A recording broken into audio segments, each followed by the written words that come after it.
demain. Est-ce que cette question durera autant que l'humanité? Peut-être pas. Peut-être pas. Peut-être pas. Aujourd'hui, demain. Demain. Aujourd'hui, par Johan Jekyll.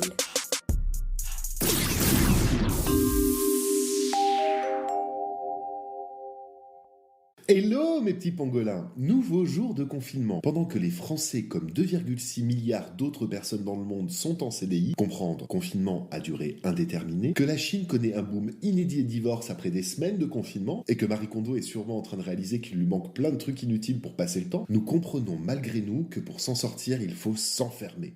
Paradoxal, me direz-vous. C'est vrai qu'au premier abord, enfin peut-être pas. Depuis quelques jours, les habitants du monde libre découvrent avec égalité et non sans stupeur la somme de leur liberté. Égalité, fraternité, mais ça me dit quelque chose. Mais dis-moi, tu es finement con. Tu sais, être confiné, ça ne veut pas dire être inconfini. Être libre, c'est avoir conscience de ses limites. Par exemple, si tu vis confiné à plusieurs, pense à prendre une douche tant qu'à faire. Tu as le temps. Il faut savoir trouver un juste milieu entre le trop-plein et la rareté. Bon, c'est vrai que certains jeunes ou âgés ont décidé de ne rien changer à leurs habitudes. Bon, tu me diras si cette décision de s'exposer au virus n'impliquait que la santé de ces personnes. On les laisserait assumer les conséquences. À moins de vouloir une mort lente, je leur conseille plutôt de se brosser les dents avec une ponceuse. Mais en risquant leur vie, ils mettent celle des autres en danger. Interdire ou restreindre certaines libertés individuelles pour le collectif, c'est ce qu'on appelle la fraternité. Tu sais, la fraternité, c'est le fait de ne pas acheter 12 kilos de bouffe chaque jour alors que tu vis seul et que tu n'es pas le seul à devoir manger. La fraternité, c'est aussi la solidarité dont font preuve les soignants et les non-soignants qui travaillent chaque jour pour garantir ta survie, ton confort et pour que tu puisses te divertir. Bon alors attention, certes, on est tous emprisonnés, mais on n'est pas non plus dans des conditions carcérales. Nous sommes en liberté conditionnée. Oui, car au cas où tu ne l'aurais pas remarqué, tu es juste en liberté conditionnée, c'est-à-dire que tes comportements sont déterminé par des influences externes. Hier, tu étais conditionné par la consommation et aujourd'hui, tu es conditionné par les conséquences de la consommation. Bon, allez, sur ce, je vous laisse, je retourne à mon confinement et surtout, n'oublie pas, reste chez toi